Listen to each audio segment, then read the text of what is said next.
সামনেই তো জন্মাষ্টমী, তাই ভাবলাম তালের লুচি বানিয়ে তোমাদের সঙ্গে একটু শেয়ার করি।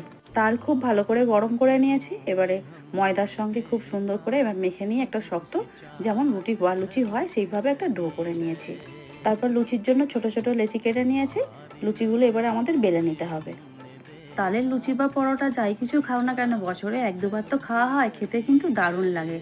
তোমাদের কেমন লাগে বন্ধুরা একটু জানিও কিন্তু। আর জন্মাষ্টমী প্রসাদের জন্য যদি এইভাবে লুচি বানিয়ে খাওয়া যায় তাহলে তো দারুণ খেতে হয়। এবার তেল গরম হয়ে গেছে, তেলের মধ্যে একটা করে ছেড়ে দিচ্ছি। দেখো ছাড়ার সঙ্গে সঙ্গে কত সুন্দরভাবে ফুলে উঠছে। এইভাবে তেলে ছাড়ার সঙ্গে সঙ্গেই কিন্তু খুব সুন্দরভাবে ফুলে উঠছে। আর দারুণ দেখতেও হচ্ছে, তাই না বলো? ভগবানের নাম নিয়ে যেটাই বানাবে সেটাই কিন্তু সুন্দর হয়।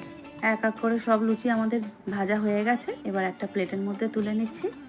কেমন লাগলো জানিও কিন্তু। ভিডিওটা ভালো লাগলে সাবস্ক্রাইব করো, পাশে থেকো। Thanks for